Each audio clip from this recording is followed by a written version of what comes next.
अस्सलाम वालेकुम नाजरीन, आप देख रहे हैं न्यू बीबीसी न्यूज एचडी और मैं हूं आपकी मेजबान सना चौधरी। शामिल करते हैं आज की अहम खबरें। खबर शामिल करते हैं जिला सांगड़ से हमारे न्यू बीबीसी न्यूज़ के डिस्ट्रिक्ट रिपोर्टर मोहम्मद रियाज मरी की रिपोर्ट के मुताबिक सांगड़ झमील शाख में शगाफ दर्जनों एकड़ फसलें ज़ेर-ए-आब। चौदगी वाला इलाका तलका शदादपुर में आपाशी निज़ाम की मुबैना गफलत बेनकाब। सांगड़ के तलका शदादपुर के चौदगी वाले इलाके में आपाशी के निज़ाम में अचानक पैदा होने वाली खराबी ने वसी पैमाने पर नुकसान पहुँचा दिया। इतलात के मुताबिक नुसरत डिवीज़न नवाब शाह की झमील शाख में गांव अली हैदर खोसू के सामने पानी के शदीद दबाव के बायस अचानक शगाफ पड़ गया, जो देखते ही देखते बढ़कर तकरीबन 50 फुट तक फैल गया। तैयार फसलें पानी में डूब गईं। शगाफ के नतीजे में गंदम, प्याज और दीगर तैयार फसलें पानी में डूब गईं, जिससे आबादगारों को भारी माली नुकसान का सामना करना पड़ा।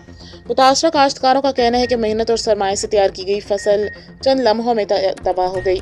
पानी की किल्लत के बाद अचानक शदीद बहाव। मकामी अफराद के मुताबिक झमील शाख में अमूमन पानी की किल्लत रहती है, तहम इस बार आपाशी हुकाम की जानिब से अचानक बड़ी मिकदार में पानी छोड़ा गया, जिसके बायस नहर में दबाव बढ़ा और शगाफ पड़ गया। देहातियों का मौका है कि अगर बर वक्त निगरानी और हिफाजती इकदाम किए जाते तो ये नुकसान रोका जा सकता था।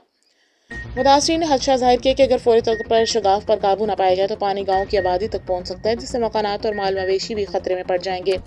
गाँव वालों और हारियों ने इस वाक़े का जिम्मेदार आपाशी अमलदारों की मुबैना नाअहली को करार देते हुए मुतल्लका हुकाम के खिलाफ अदालत से रजू करने का ऐलान किया है। इनका मुतालबा है कि नुकसानात का फौरी इजाला किया जाए और जिम्मेदारान के खिलाफ कार्रवाई अमल में लाई जाए।